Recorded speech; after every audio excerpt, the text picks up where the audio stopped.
Hello, everyone. Hello. I'm Sarah. And I'm Cole. You're listening to Borrowed Bones, podcast about fucked up, interesting, and toxic families. Today, Who are we talking about?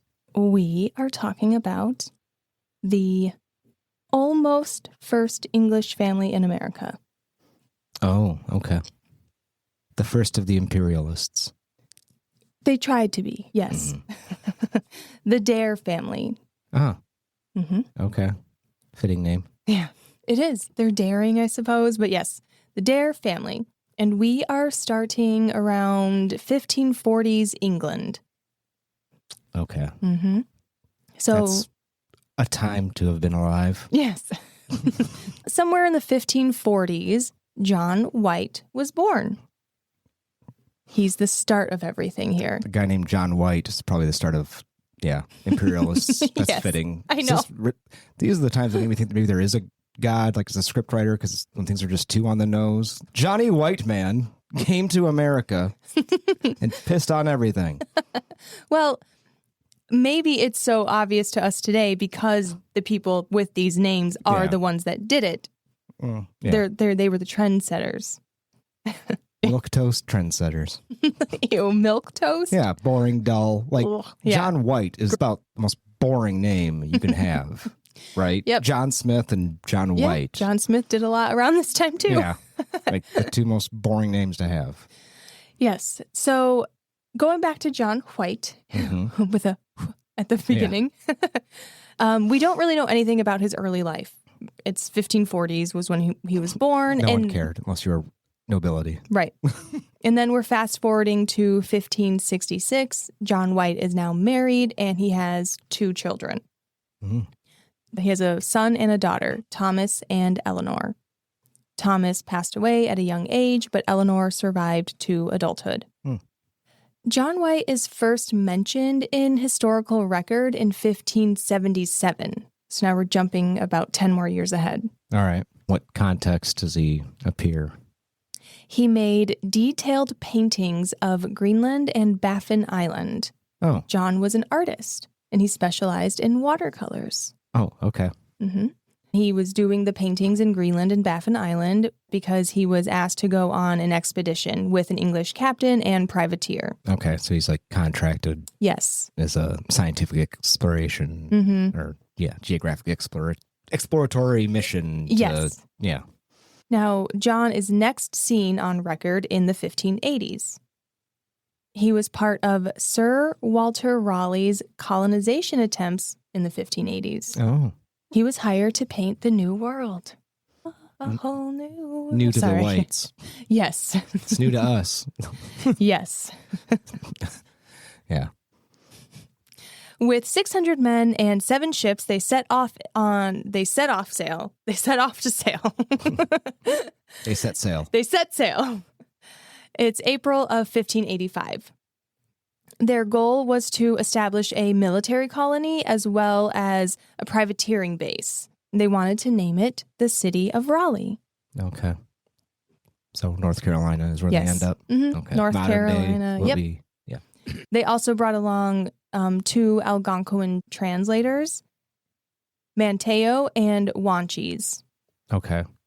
Like they brought them with them from, like, they were already in Europe from a previous, or did they pick them up? Did they, like, arrive in the northeast coast, like Maine area, pick up a couple of Algonquins, and then keep going? At some point before this, there have been travelers, back and forth, but this is their first attempt to make a colony. Okay. And so at some point, explorers went to our version of the New World. Yeah. And I don't know the whole history here, so I am very vague on this. But yes, they got them before, and these Algonquin translators were friendly to them. They helped each other, and they were like, okay, you'll come back with us to help settle this colony. Okay. Yes. So yes, they're starting in England. While sailing across the Atlantic, a storm separated the fleet of ships. When the fleet finally arrived, the ships were damaged, supplies was ruined, and they were really already off to not a good start. They're already starting with a handicap. Yes. So with the supplies ruined and the 600 men immediately know that we can't start off this way. We need to turn around right now and get more. So they they turned their ships around because they knew they couldn't make it all the way? Well, a few of the higher ups decided we can do this because we'll use the natives. We'll be able to communicate with them. They can help us with food and get us through. We have enough to ration. They could make it, but barely. Okay. And John White didn't really care at this point because he was there to draw and paint. He's not. Yeah, he doesn't have a voice in the. He doesn't really care. Yeah. He's like, whatever, I'm here to do my thing. He began creating visual representations of the people, plants, and animals. This would give the Europeans their first glimpse of what life was like in America. But things were only getting worse for them. The Native Americans in the area, the Secatan and the Croatoan, both were helpful and traded food at first, like they were hoping, but then the relations soured, especially between the colonists and the Secatans. Good. I hope I'm pronouncing that correctly. I heard two different ways of pronunciation, and this was one of them. So I'm really not sure, honestly, how to pronounce it of the two ways. But this is one of them, so I'm going with this pronunciation of it. Eventually, after conflict between the tribes, between the Secatans specifically and the colonists, it got pretty violent. There were some killings on either side. I did see some stories. I'm not sure exactly what happened because they were all kind of different, but I saw one story that the colonists would overreact quite a bit. Like one colonist was found dead, murdered by the Native Americans, and they in turn burned down their whole, village. So things like that were happening at this time, and it was not good. So even though the Croatoan tribe was still friendly with them because Manteo was a Croatoan and he stayed loyal with the English while he was there, they still stopped providing food. I think they were caught in the middle at this time, kind of like, well, we're at a stand, we're Switzerland, we're not going to do anything. So the colonists were no longer getting help. And again, the limited supplies. Their backup wasn't backing them up. They weren't invited there. No. So screw them. So because of this, they did finally have to leave. John was a part of the journey back to England. They left in August of 1585 to get more people and supplies. 15 men were left at the colony, though, just to maintain their claim of it. We're here. Just 15 men? Just 15. Okay. By that time, there was a standstill. No one was messing with anyone anymore. It was pretty much done. Okay. So they thought. Upon arriving in England, John was tasked with recruiting members to the new colony. And he was going to be the governor of the Virginia colony. So they have this first military colony there that didn't really go so well, but they're hopeful that the 15 men will continue to build and grow and maybe fix relations with the native people. This is the plan. John is now bringing civilians. He has 117 people that agree to go on the voyage. And among them was his daughter, Eleanor, and her husband, Ananias Dare. Ananias Dare. Isn't that a fun name? Sounds like a Star Wars name. It does, yeah. Master Dare. And I don't know where John's wife is anymore. She's not talked about at all. So she was a woman. Yeah. It's not important in history. Yep, she's done. So the plan was to settle in the Chesapeake Bay about 90 miles north of Roanoke Island. That's their goal, is to get up there. Okay. The colonists departed England in April of 1587, arriving on the coast of Roanoke Island on July 22nd, 1587. About 2-month voyage. Lovely. John White and a few other men went ashore before the rest of everyone to try and find the 15 men left behind and see what's up. And they found no trace of these men. No bodies, no bones, nothing buried, nothing. Was the settlement still there, just abandoned? It was abandoned. Such as it was? It was broken, torn up They a found bit. where it was anyway. Yes. Yep. And they decided, okay, well, they're not here. Maybe they moved up north, or maybe they went somewhere. They got attacked and they left and went somewhere. John goes back to the ship and he asks the ship pilot to take them north to Chesapeake Bay, 90 miles north. And the pilot of a ship is someone who's like an experienced guide of that Region, land and yeah. area. And the pilot said, no, we're not going any further north. It's too late into the season and it's going to be too cold. Oh, okay. Mm-hmm. Because they wanted to like plant crops and everything Yeah. and get things rolling. So they had to set up on Roanoke Island. The colonists repaired the buildings that were there. And just a few days later, there was a colonist that was killed by members of the Roanoke tribe. Okay. Mm-hmm. Okay. So there's 3 tribes. This is now another tribe Okay. entered in. Okay. Yes. Yes. Now we're focusing on the Roanoke. Gotcha. John White led the way for colonists to retaliate, but they accidentally attacked the Croatoan tribe instead of the Roanoke tribe. I'm surprised that these white people didn't recognize the distinctions in minority groups. Right. So tensions were mounting yet again. The white colonists were ruining these relationships. The colonists insisted that John go back to England for more supplies and help. We've been here before, guys. We've been here before. Yes. It's a wonder that Europeans ever got a foothold on this continent. I don't understand it. Hindsight's 2020, but I think if the native tribes had been unified in opposition to us, I mean, hence why the Vikings were repelled 400 years beforehand and just gave up on this continent. Oh, were they fought off? There's a different theory. One of the I just figured the Vikings weren't the way the English were. And they're like, yep, there's land there. We mapped it. We know it's there. Bye. I've read different theories, and one of them is that some conflict did arise between the Vikings and the further northeastern tribes that made Vikings be like, you know what, it's not worth the effort. Yeah. And one of the reasons is that I'm going to do a tangent here. And again, this is, can't cite it, so look it up. Feel free to check my math on this. It's okay to be corrected. Yes, yeah. But one of the more esoteric theories is that when the Vikings and the native tribes initially had contact, they were fairly friendly. They exchanged some goods. Vikings left for a couple of years, came back, and they were attacked. They were like shot at with arrows and lances before they could like make landfall. Basically. And they're like, all right, well, I don't know what happened, but while we were gone, they soured on us. So the theory is that because cheese and dairy was a huge part of the Vikings' diet, they gave some to the natives who were not used to it. They were lactose intolerant. They perceived it as being poisoned. And when they came back, they're like, fuck these Vikings, fuck these Norsemen. They're trying to kill us.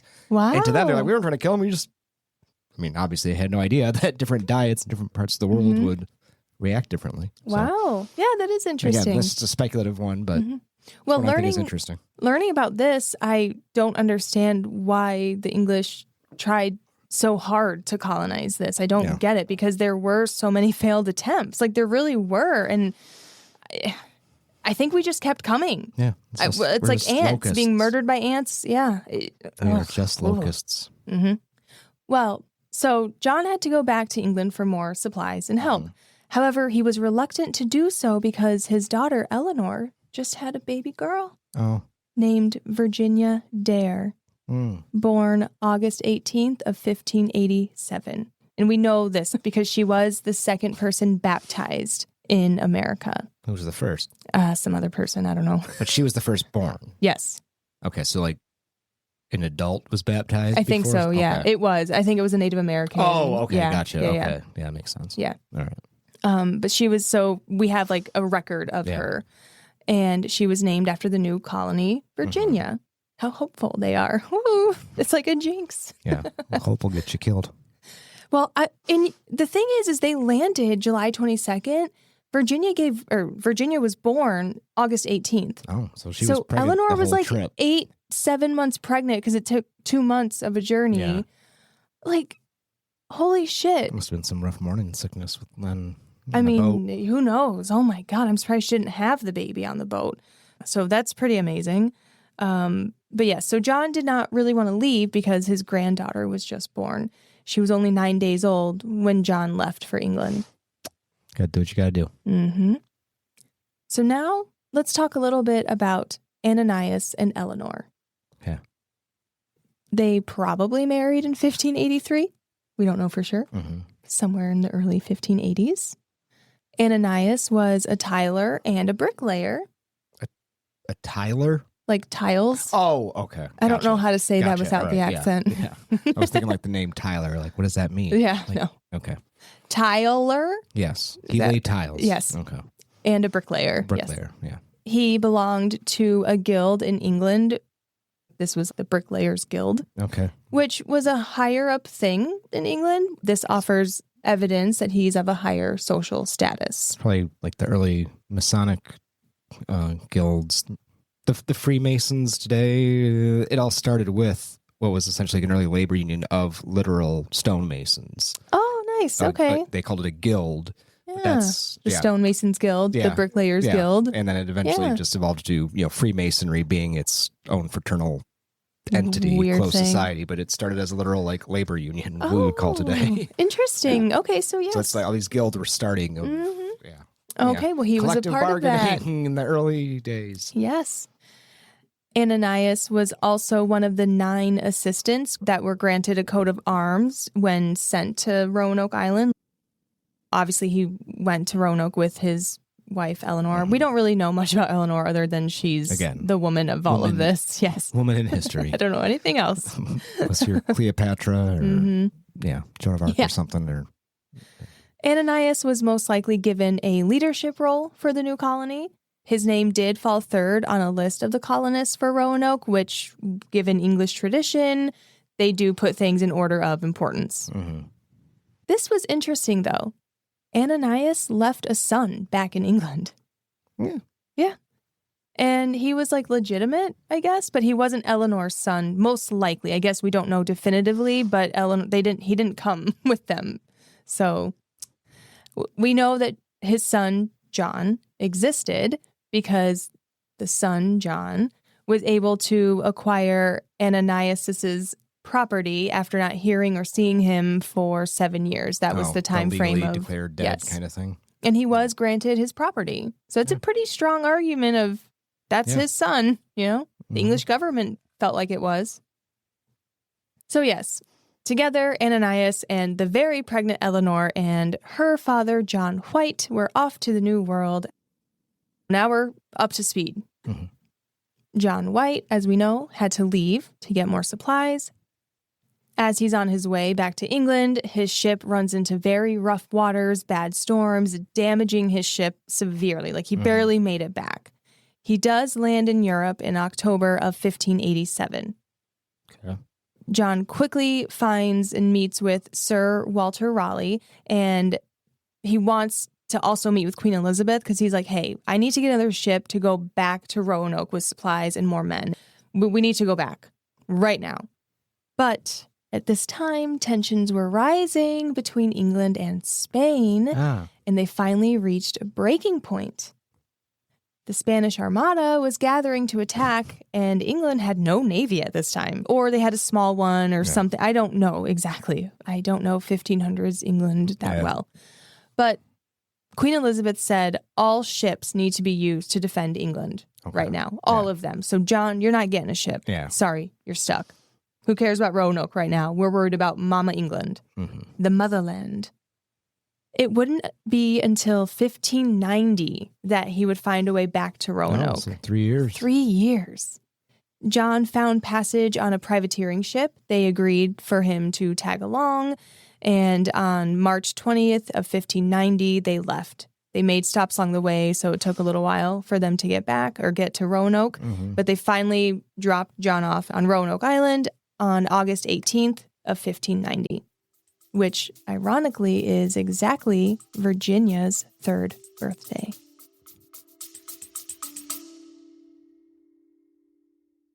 Want to get high? Maybe not really, really high, but just a little bit?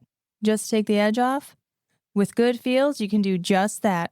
Good Feels is a cannabis seltzer that is perfect for relaxation, enjoyment, or to take that edge off when you have to be around people and don't want to be.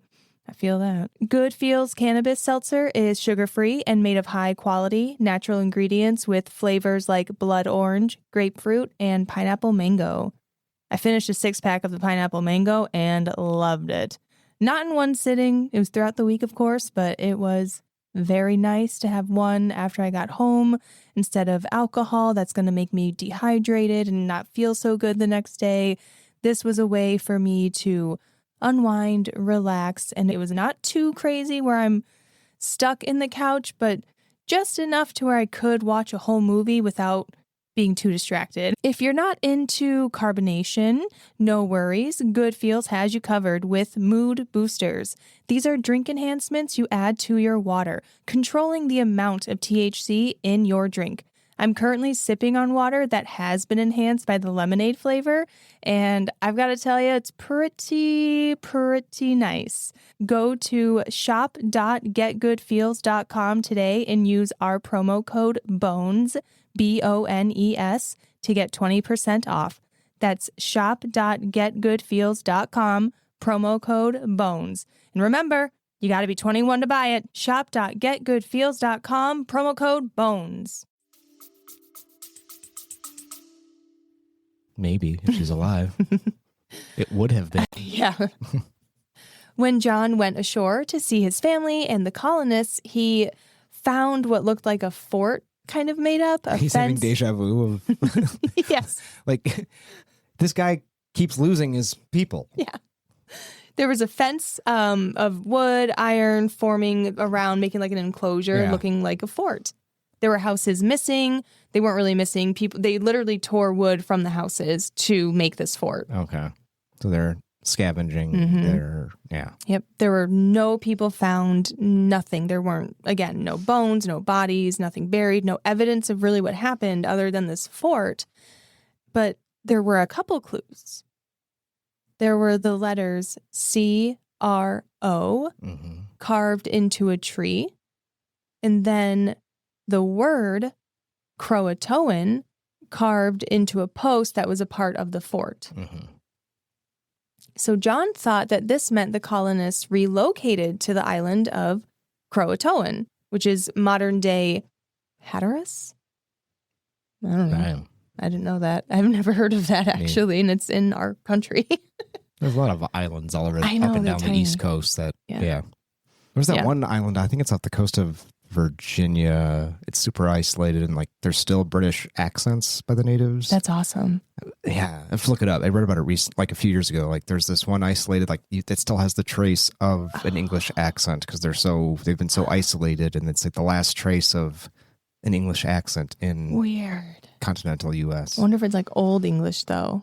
I mean, you know what I mean? Yeah, I don't know. I mean, it's evolved, sure, but like they stopped learning English by Old English time. They're not Old English, I guess, but like kind of middle-ish English. Weird. I mean, it's the accent, not necessarily the language. Well, yeah, they have internet. They're not like isolated. They have TVs. Like, the vocabulary is probably modern and. My God, the edible's kicking in. They still speak like ye old. No, that's really where my head went. So who do they think is the king? I know. They don't think it's still 1650. But how does... Oh, anyway, whatever. We need to look into that. I don't understand it. I don't want to look it up because I want it to be true. Yeah. So I'm not looking it up. I want this in my life. They know what year it is. No, there's an Old English island off of North Carolina or Virginia. Somewhere on that, it's in the... Yeah, and they speak Old English. We should go. Anyway. So... John figures they all relocated to be with the Croatoan tribe because Manteo was still around and he was still loyal to the English through all of these conflicts. As far as we know.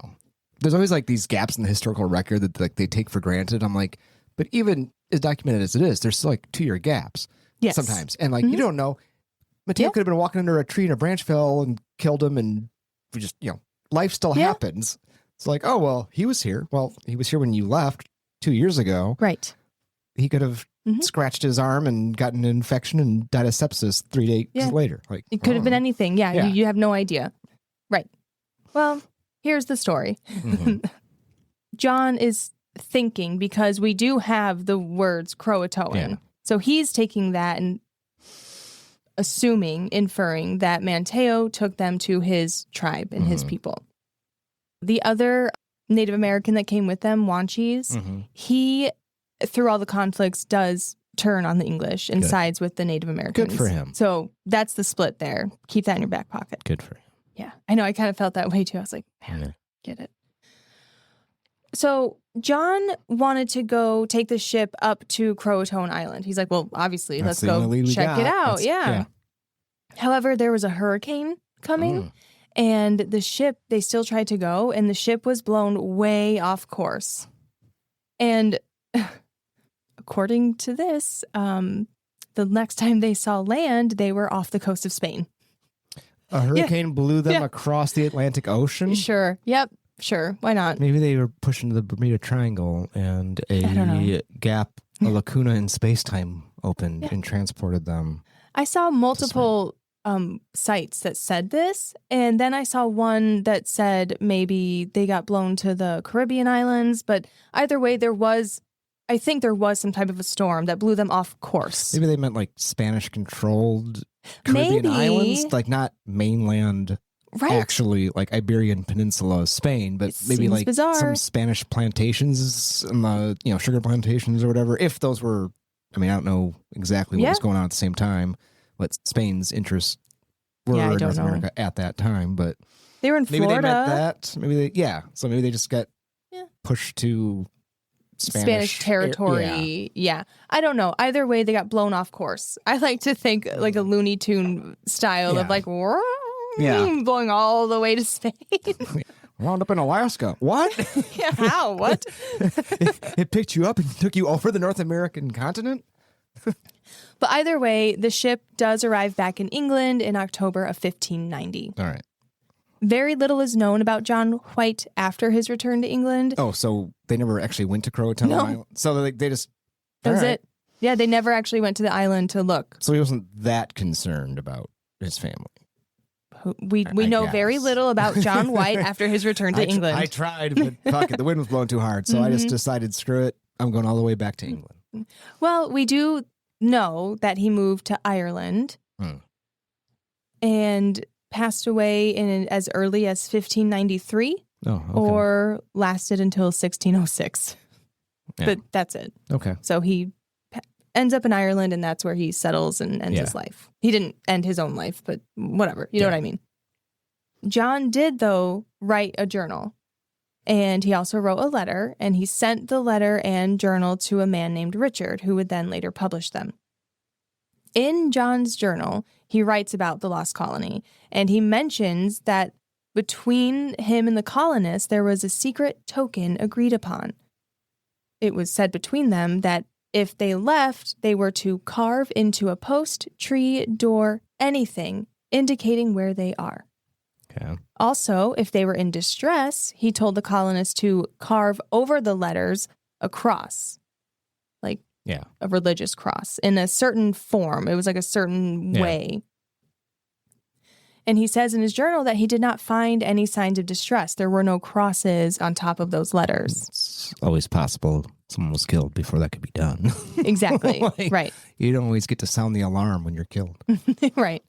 Especially carving, like, I know. The most, like, and not, obviously didn't have, like, loose leaf paper. I know that, but, like, you'd think there'd be more practical ways to leave a note than spending however long it takes to carve into...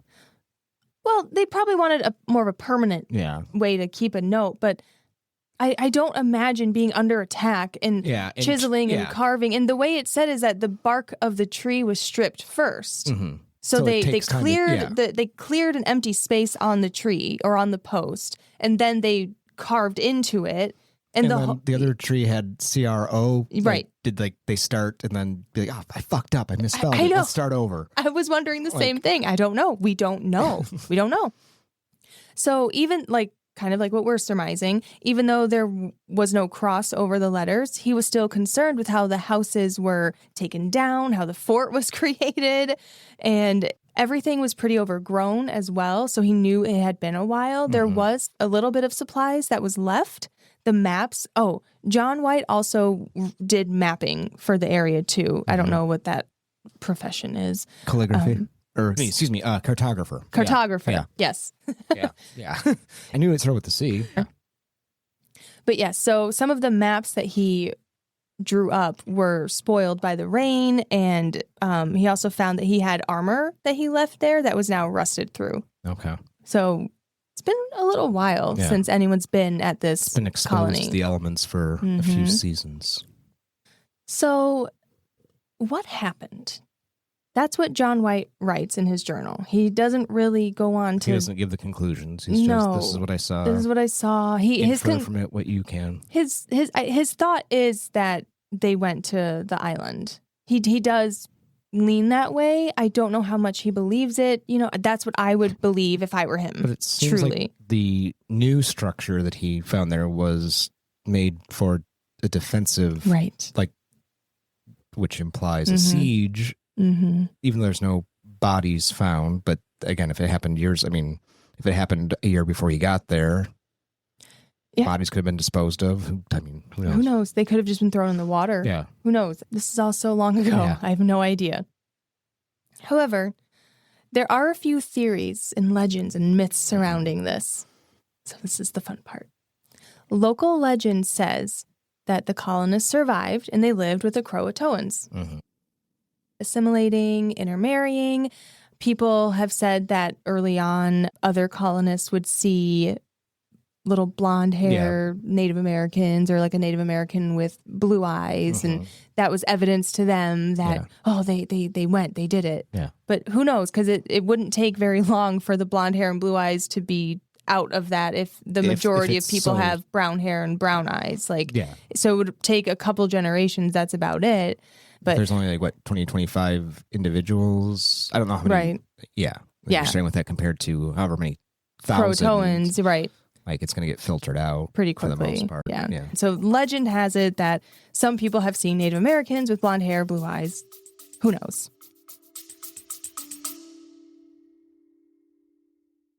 Cole and I love cookies. We are pretty much obsessed. They're always in our house. It's very much a staple, one of the main food groups for us.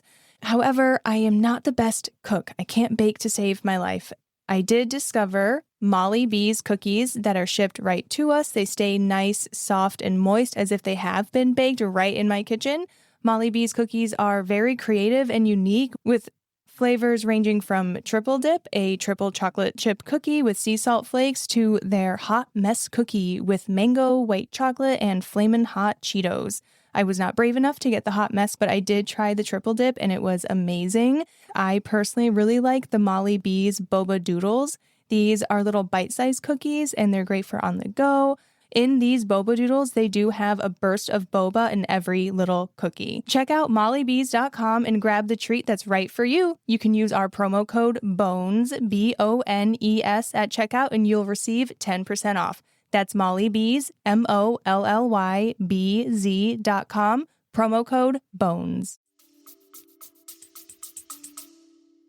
It's also worth considering that European folklore at this time had a long-standing myth of a white tribe out there somewhere. There was often accounts of blonde-haired, blue-eyed Native American tribes out there that, obviously wasn't true, but there was this myth of the time. Oh, yeah. Did the myth, you think, happen after the Lost Colony? Probably. Because this is the earliest. This does grow quite a bit. Because as westward expansion, kept going, then the goalposts kept getting moved. The mythical white tribe is now further west and west. It's always the next tribe, the next one you'll find, right? Yeah. Oh, yeah. But that was always a inherent wishful thinking of our racism. We'll find them just like us. That kind of bullshit. Yeah. It verifies. It validates what we're doing, right? Not to get into that, but yeah. So, of course, people were intrigued by this, as we're pointing out right now, the white tribe. And a part of this intrigue really focused and centered on the firstborn child, Virginia Dare. They want her to have lived and survived and grown with the Croatoan people. It's a potent symbol of American myth-making. Yeah. The firstborn European. Yeah. And as time passes, the legend would grow, and Virginia Dare would become the subject of American mythology. Her story is that not long after John White's departure, Juan Cheese, that other Native American translator, he launched an attack against the colonists. He was just waiting. Yeah. And among the few survivors were Ananias, Eleanor, and Virginia Dare. Manteo would go on to rescue the Dare family and take them to his people on Croatoan Island. This is all just myth, Oh, right? all myth. There's Absolutely. no citation for this. Nope. There's no Nope. Okay, evidence. No evidence. This is all from here Just on the out. folklore. This is the folklore. Yeah. Yes.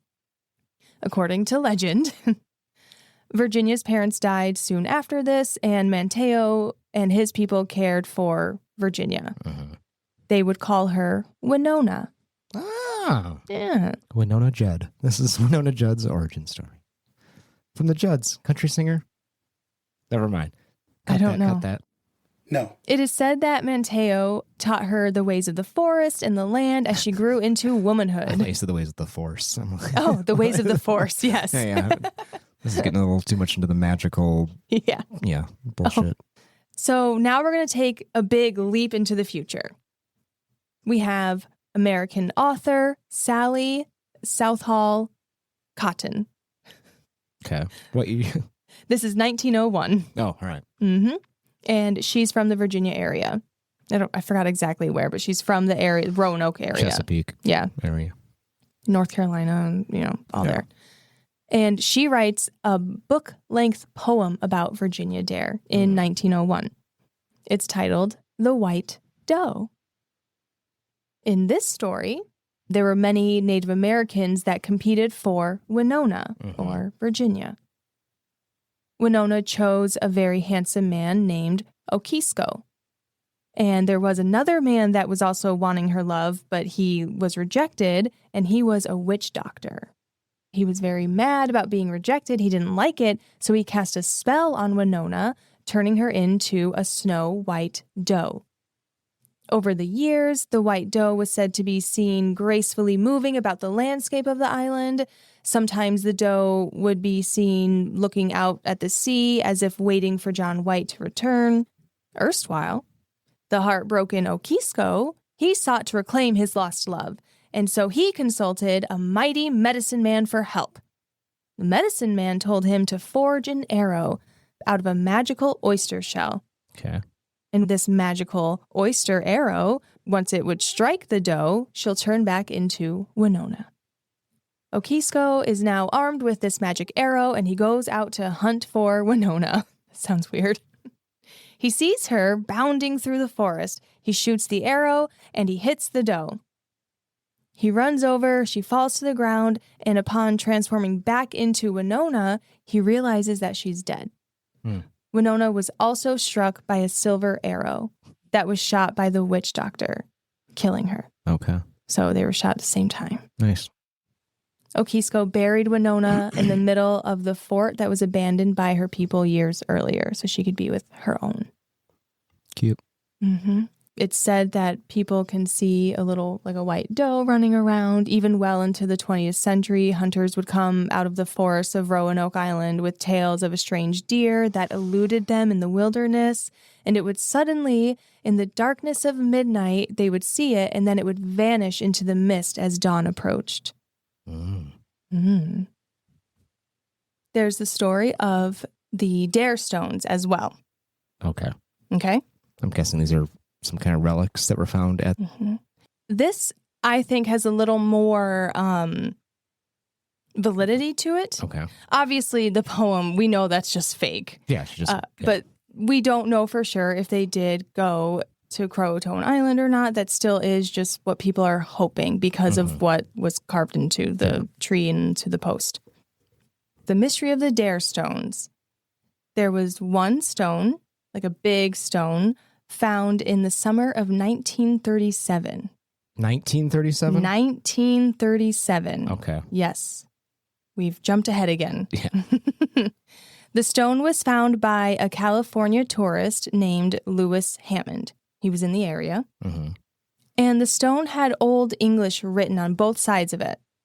Okay. This is at or near the site? Yes. Where the... Because he's traveling around. He's from California, but he's traveling I don't know, he's a tourist. A few months later, on November 14th, the tourist Lewis shows up at Emory University in Atlanta, and he tells them that he found this 21-pound stone off of this new highway that was being built, Highway 17, while he was hunting for hickory nuts. Okay. So he was out hunting for hickory nuts, and there's along the highway, he just finds this 21-pound stone that has Old English carved on it. Okay. And he decides to take it to Emory University in Atlanta. And what did the professors tell him? The professors were very intrigued by this. They were examining it, and they poured flour on it to see the markings better. And they could see that it said, and I'm going to read what it says. I'm not going to read Old English, but it was translated word for word to today's English. So I'm going to read it.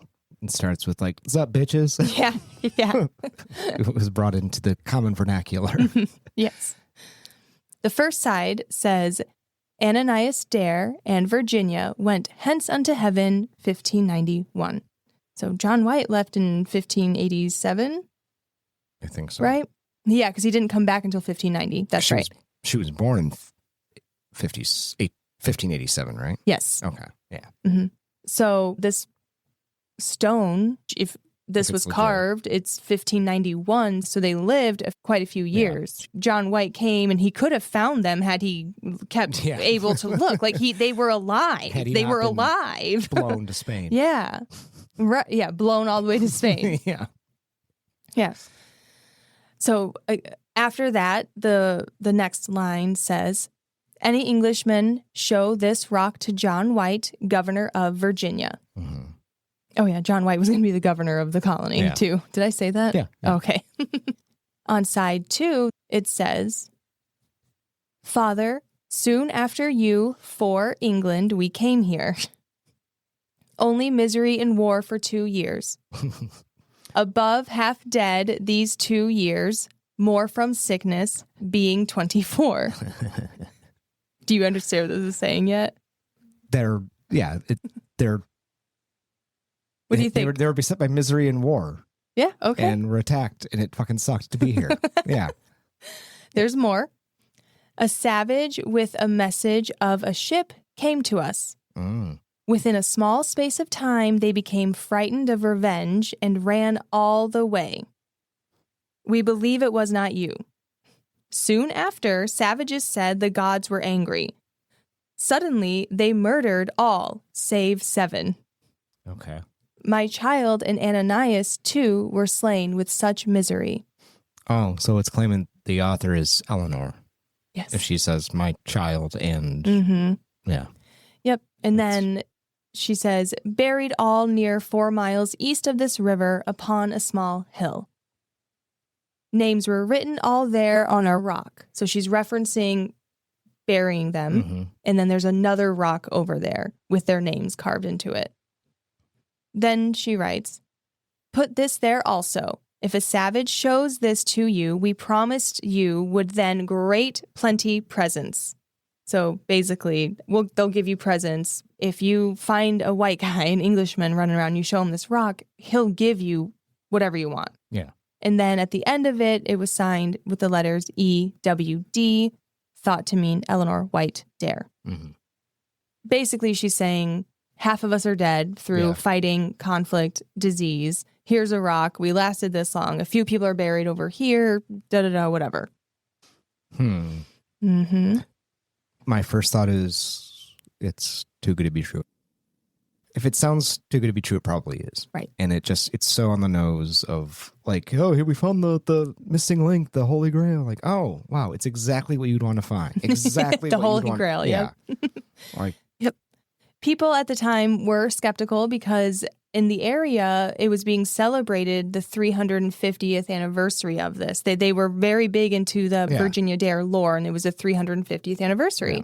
So they thought this was a promotional stunt, something like that going on. I'm guessing also if it was legit, if it was proven legit, then we would all know that. It wouldn't be a mystery then. Yeah, well, like, we would just know what happened if modern historians accepted it as right, accurate. But that's why this stone is so interesting I'll keep telling you. It's interesting. The Emory professors studied it, and they published an article in May of 1938. One of the professors, named Dr. Haywood Pierce Jr., Pierce Jr. is what I'm going to call him, became a firm believer in the Dare Stone's authenticity. Okay. He really believed in it. Oh, the Dare Stone is also called the Chowan River Stone because that's the river that it was found near. All right. So you'll see both of those when looking into it. Dr. Pierce Jr. persuaded his father, Dr. Pierce Sr., to buy the stone from Lewis Hammond. And he did. And then we never see or hear from Lewis Hammond again. So Lewis Hammond made money off this. We don't know how much, but he sold it.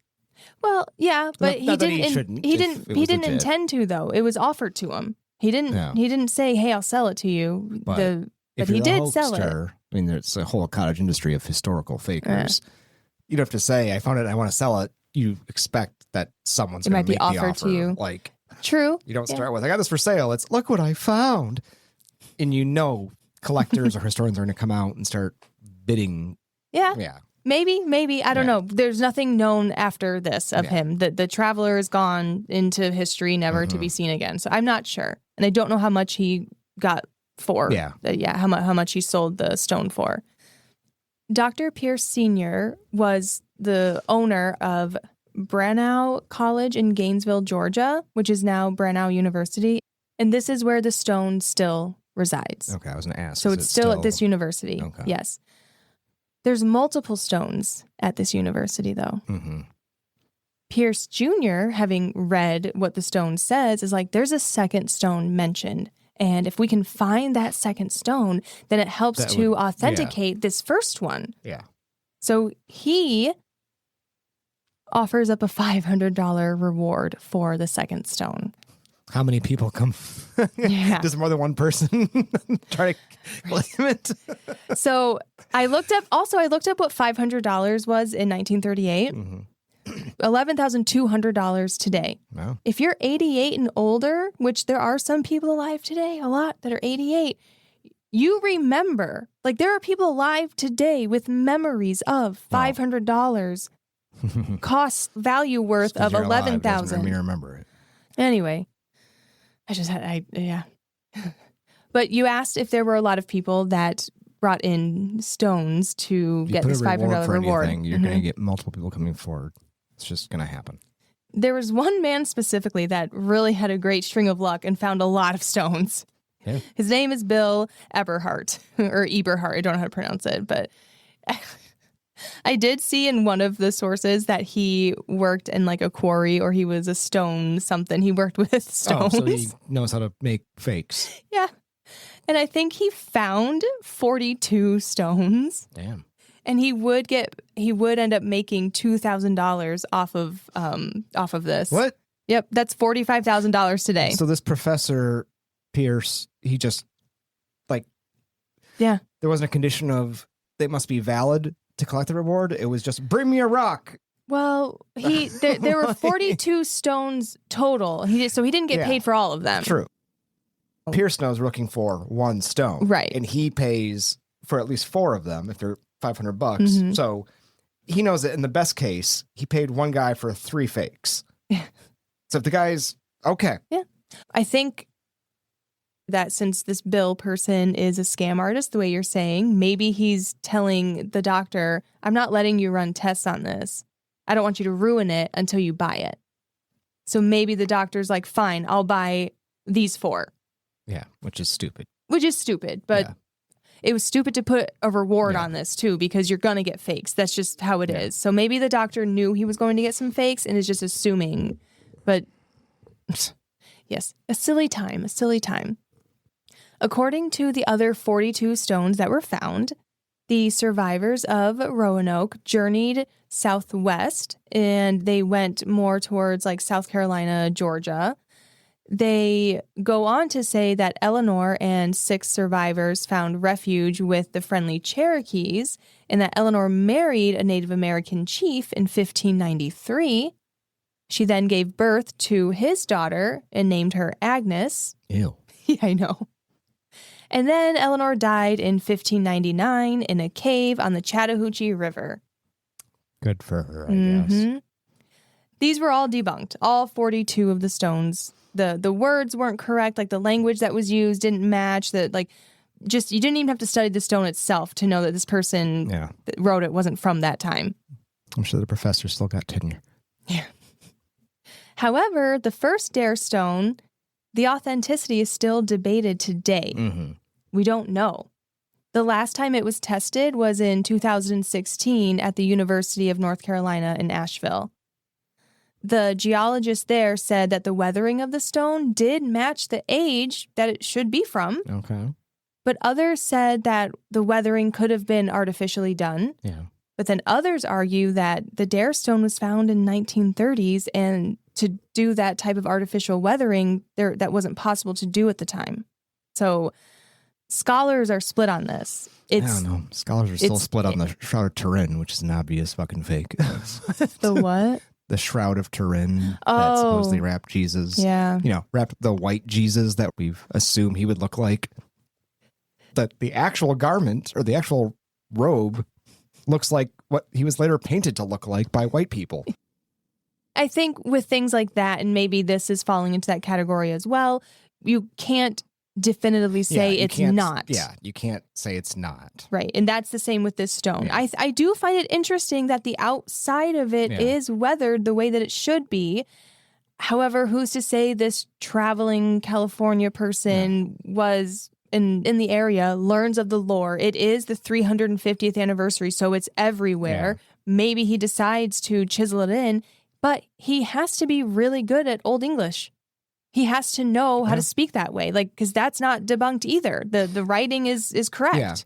There is one thing. So there's a lot of things. So I don't know. I don't know. I just, food for thought.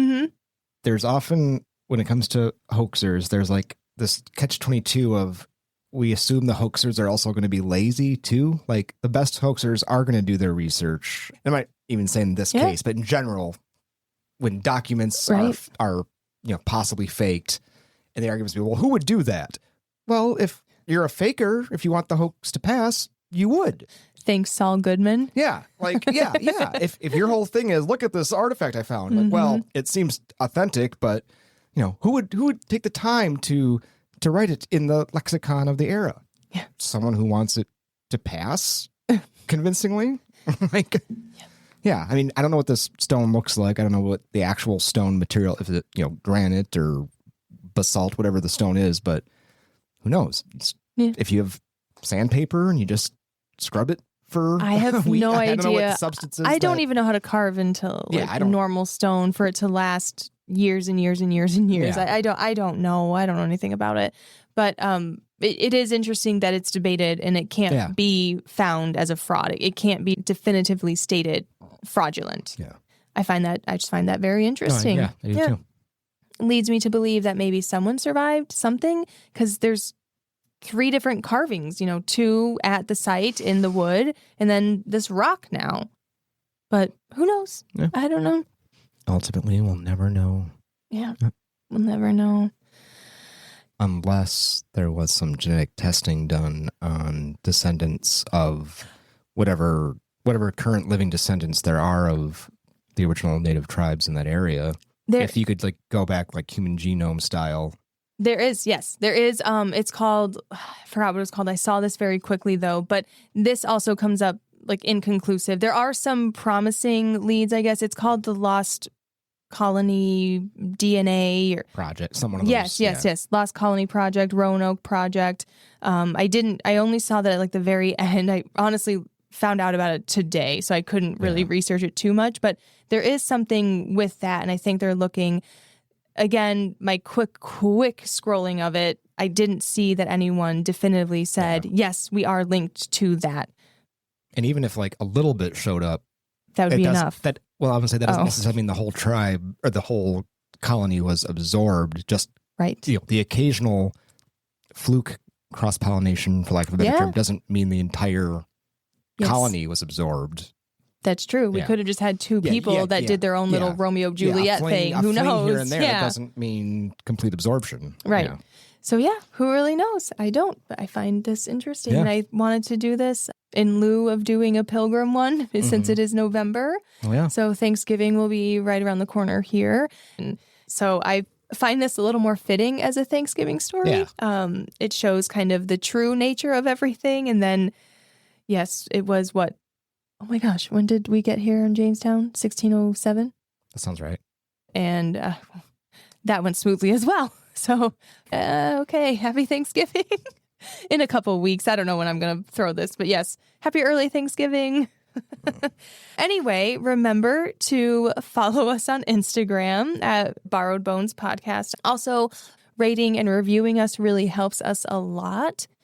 We did just get our first negative review. But it was like weirdly like not It wasn't that bad. It was like it said we polite. made too many jokes, and it's like, oh, that's I'll take that. Yeah, I can never talk about anything too seriously because that's like my nervous tick is to joke and laugh and giggle. And it can be annoying to some people. I've had people in my face say, I'm tired of your giggle. And I just giggled because it made me uncomfortable. And I went, okay, and just walked away. Like, I can't change it. It is who I am. And we are not for everyone. Yeah. But yes, I appreciated it because it really wasn't that bad. So if that's the worst it gets, I feel pretty good about it. I feel like we're finally made it by having a negative comment under our belt. So, indeed. Yeah. Thank you for that. Yeah, follow, rate, review us. No press is bad press. See us on Instagram. Maybe the new Vine that's coming out. We'll see. I hope that new Vine app comes out. Yeah. That would be fun. I would love that. Yes. Till next time. Bye.